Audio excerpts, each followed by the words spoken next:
Hello বন্ধুরা, history বাজার channel আপনাদের জন্য একটা অন্যরকম আধুনিক মুভি নিয়ে এসেছে, যার নাম হলো রিয়েল লাইফ। এই গল্পটি শুরু হয় ভবিষ্যৎ দিয়ে, যেখানে 2084 সাল দেখানো হয়। এখানে আমাদের ভবিষ্যতের খুব উন্নত প্রযুক্তির একটা ল্যাব দেখানো হয়। এই ল্যাবে একজন নার্স আসে, যার নাম এলিজাবেথ। এই ল্যাবে এলিজাবেথের আজকে প্রথম দিন।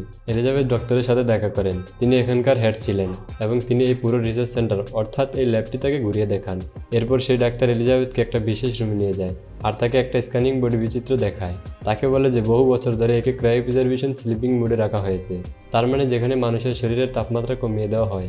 আর এই মুহূর্তে সেই মানুষকে অনেক বছর পর্যন্ত ঘুমন্ত অবস্থায় জীবন্ত রাখা হয়। ডাক্তার এলিজাবেথকে বলে যে আগামী 24 ঘন্টার মধ্যে এই মানুষটা ঘুম থেকে উঠতে চলেছে আর তারপর তোমাকে তার দেখাশোনা করতে হবে। গল্পটা এখান থেকে ফ্ল্যাশব্যাকে চলে যায়, অর্থাৎ 2015 সালে, যেখানে মার্ক জার্ভিস নামের একজন লোককে দেখানো হয়, যে ডাক্তারের সামনে বসেছিল। ডক্টর তাকে বলে তোমার 3rd স্টেজের ক্যান্সার রয়েছে আর আগামী 1 বছরের মধ্যে তোমার মৃত্যু হয়ে যাবে। এটা শুনে তার খুব মন খারাপ হয় এবং সে পুরোপুরি ভেঙে পড়ে। আর যখন রাস্তায় এসে একটা জায়গায় চুপচাপ দাঁড়িয়েছিল, তখন তার গার্লফ্রেন্ড সেখানে আসে আর সে মার্ককে জড়িয়ে ধরে। তার গার্লফ্রেন্ড আসলে জানতে পেরেছিল যে মার্কের ক্যান্সারের মতো একটা প্রাণঘাতী রোগ হয়েছে আর 1 বছরের মধ্যে সে হয়তো মারা যাবে। সে মার্ককে তার পুরনো বন্ধুদের কাছে নিয়ে যায়, যেখানে তারা সবাই মিলে মার্ককে আনন্দ দেওয়ার চেষ্টা করে। কিন্তু মার্কের মন খুব খারাপ ছিল।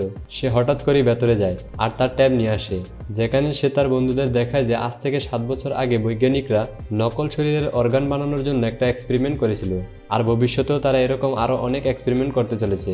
তারা প্রত্যেকটা রোগের চিকিৎসা খোঁজার চেষ্টা করছিল। তখন মার্ক বলে আমি আমার সমস্ত সম্পত্তি বেচে দিয়ে ক্রায়োপ্রিজারভেশনে চলে যাব, যাতে আজ থেকে অনেক বছর পরে আমি যখন ঘুম থেকে উঠব তখন যেন আমি এটা দেখতে পাই যে সমস্ত রোগের চিকিৎসা বেরিয়ে গেছে আর তখন আমার চিকিৎসা সম্ভব হবে। কিন্তু তার গার্লফ্রেন্ড তাকে সমর্থন করে না। সে তাকে বলে তোমার নিজের ডক্টরকে দিয়ে ট্রিটমেন্ট করানো উচিত, হতে পারে যে তুমি ঠিক হয়ে যাবে। কিন্তু মার্ক বলে যে না, এরকম সম্ভব না। আমার বাবারও ক্যান্সার ছিল আর চিকিৎসা করিয়েছিল, কিন্তু সেও প্রাণে বাঁচেনি আর আমিও বাঁচবো না। তখনই মার্কের এক বন্ধু বলে যে ডাক্তাররা কখনই তোমাকে ক্রায়োপ্রিজারভেশনে দেবে না, কারণ জীবন্ত মানুষকে ক্রায়োপ্রিজারভেশনে রাখা যায় না। তখন বলে যে এটা আমি জানি আর সেই কারণেই আমি ঠিক করেছি যে আমি আত্মহত্যা করব আর তারপর ডক্টরদের আমাকে ক্রায়োপ্রিজারভেশনে রাখতেই হবে। কাহিনী আবার বর্তমানে ফিরে আসে, যেখানে আমরা আবার সেই ডাক্তারকে দেখতে পাই যে ক্রায়োপ্রিজারভেশনে রাখা বডিকে রিজেনারেট করেছিল। আর এই দেহটা অন্য কারো নয়, বরং এটি মার্কেরই দেহ। এখন আমরা দেখতে পাই যে মার্ক নিজের চোখ খোলে। 2015 সালের পর এতগুলো বছর পরে এসে আবার মার্ক জেগে উঠেছে।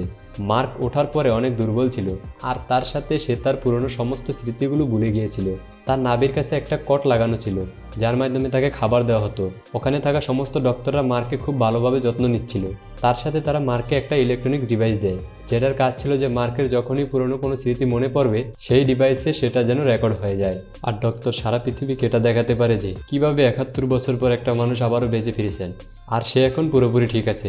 কিন্তু মার্ক এখনই বাইরের পৃথিবীর সামনে যেতে পারবে না, কারণ সে এখনও অনেক দুর্বল ছিল। তার পায়ে এতটাই জোর ছিল না যে সে নিজের পায়ে দাঁড়াতে পারবে বা চলাফেরা করতে পারবে। তাকে সবসময় কারো না কারো সাহায্য নিয়ে চলাফেরা করতে হতো। তার দেখাশোনা করার জন্য এলিজাবেথকে এখানে রাখা হয়েছিল। আর এখন মার্কের সাথে এলিজাবেথকে একটা ঘরে 100 দিন থাকতে হবে, যাতে সে নিজের পুরনো সমস্ত স্মৃতি আবার ফিরে পায় আর তার শরীরে আবার যেন শক্তি ফিরে আসে এবং সে যেন নিজে থেকে আবার চলাফেরা করতে পারে। এইভাবেই তারা থাকতে শুরু করে দেয়। কিন্তু মার্কের ওখানে থাকতে একদমই ভালো লাগতো না। আস্তে আস্তে মার্কের পুরনো জীবনের স্মৃতি ফিরে আসতে শুরু করে। তার মনে পড়ে কিভাবে সে তার বন্ধুদের সাথে সময় কাটাতো, তার গার্লফ্রেন্ড যাকে সে ভীষণ ভালোবাসতো তার সাথে সে কিভাবে সময় কাটাতো। এখন মার্ক এখানে থাকতে থাকতে নিজের শরীর এবং মনকে আরও সবল করে তোলে। আর যখন 100 দিন পূরণ হয়ে যায়, তারপর ডক্টর একটা কেক নিয়ে আসে মার্কের জন্য। তারা সবাই মার্কের জন্য ভীষণ খুশি ছিল। আর আজকের দিনে মার্ককে একটা বক্স দেওয়া হয়, যার মধ্যে মার্কের পুরনো জীবনের অনেক জিনিস ছিল।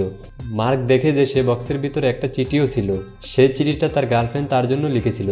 এলিজাবেথ সেই চিঠিটা পড়তে শুরু করে। তার গার্লফ্রেন্ড তাকে লেখে, তুমি তো ঘুমিয়ে পড়লে, কিন্তু আমি এখনো জীবন্ত বেঁচে আছি। আমি তোমাকে খুব মিস করছি। আমার তোমার জন্য খুব মন খারাপ হয়। আমার তোমার কথা খুব মনে পড়ে। আর যখন তার গার্লফ্রেন্ডের 50 বছর হয়েছিল, সেও ঠিক করে নিয়েছিল যে ক্রায়োপ্রিজারভেশন মোডে চলে যাবে, যাতে সেও মার্কের সাথে একসাথে ঘুম থেকে উঠতে পারে। আর তাই সে জলে ঝাঁপ দিয়েছিল। কিন্তু যখন তাকে ক্রায়োপ্রিজারভেশনের জন্য আনা হয়েছিল, তখন তার শরীর খুব দুর্বল ছিল।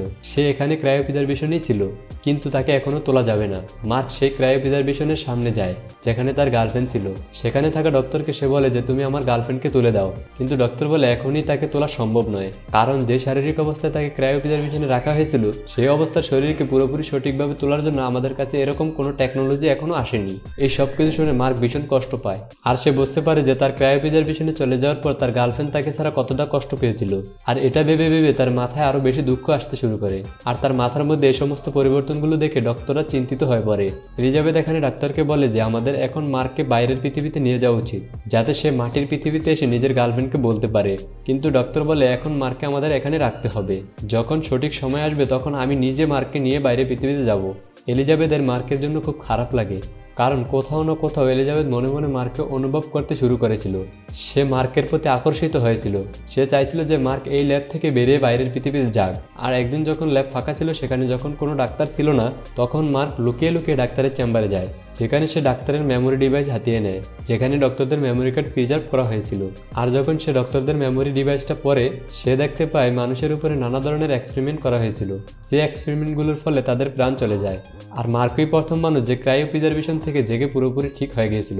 এখন সে পুরোপুরি নর্মাল, আর তার শরীরেও যথেষ্ট শক্তি এসে গিয়েছে। মার্ক এখন ডক্টরদের ব্যাপারে সবকিছু জেনে গিয়েছে। এরপর সে ডক্টরদের মিটিং রুমে যায়। সে ডক্টরকে বলে, তুমি অনেক মানুষের উপর এক্সপেরিমেন্ট করেছো, যার ফলে তাদের প্রাণ চলে গেছে।